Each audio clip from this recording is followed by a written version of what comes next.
చెప్తున్నట్టు ఆ వరుణ్ అనే అతను కూడా అప్రూవర్గానే ఉంటాడు. మొత్తం 3 పేర్లు ఆల్రెడీ మొన్నటి నుంచి వాడుకలోనే వస్తున్నాయి. వాళ్ళ ముగ్గురు అప్రూవర్లు అనేది అదేంటి తెలుగుదేశం అనుకూల సోషల్ మీడియా వాళ్ళు ప్రొజెక్ట్ చేసుకొచ్చారు. అంటే అది ప్రీ ప్లాన్ స్క్రిప్ట్ అనేది అర్థమైపోతుంది. అందుకనే జగన్ కూడా ప్రిపేర్డ్గా ఉంది అలా. ఓన్లీ కాన్సెప్ట్ అలా నేను చెప్తున్న పాయింట్ అలా ఇక్కడ పొలిటికల్ డెసిషన్. రాజకీయంగా చంద్రబాబు నాయుడు జగన్ని జైల్లో పెట్టాలనుకుంటే ఇంకేం అక్కర్లా. లేదు మీరు సరైనటువంటి ఎవిడెన్స్లు తీసుకురావాల్సిందంటే కనుక ఈ చాలం తీసుకురండి అంటే ఈ చాలం.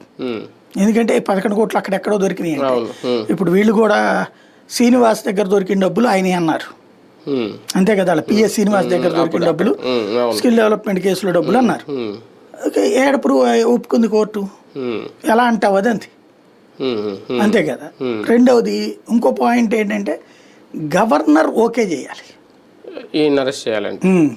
ఎందుకు వీళ్ళే ఆ ప్రిసీడియం నేర్పారు. గవర్నర్ ఇది ఉండాలి. అవసరం లేదు అని వీళ్ళు అరెస్ట్ చేశారు అనుకోండి, చంద్రబాబు నాయుడు ఏ కాన్సెప్ట్ మీద వెళ్ళేటప్పుడు గవర్నర్ అనుమతి అన్నట్టు అదే కాన్సెప్ట్ ఇక్కడ మరి ఏదైనా అడుగుతారు కదా సుప్రీంకోర్టులోనైనా సరే. అప్పుడు ఇది కొట్టేశారు అనుకోండి, చంద్రబాబుది కూడా కొట్టేయచ్చు కదా అప్పుడు. అంతే కదా. ఆ కాన్సెప్ట్ అంతా చర్చకు వస్తుంది, మళ్ళీ మొదటికి వెళ్తుంది. నెంబర్ 1. నెంబర్ 2 వచ్చేటప్పటికి జగన్ని ఇప్పుడు అరెస్ట్ చేయాలి అన్నప్పుడు ప్రైమా ఫేసి ఏది అంటే వాళ్ళు చెప్పారు వీళ్ళు చెప్పారు, దాన్ని హియర్సే ఎవిడెన్స్ అంటారు. Hearsay evidence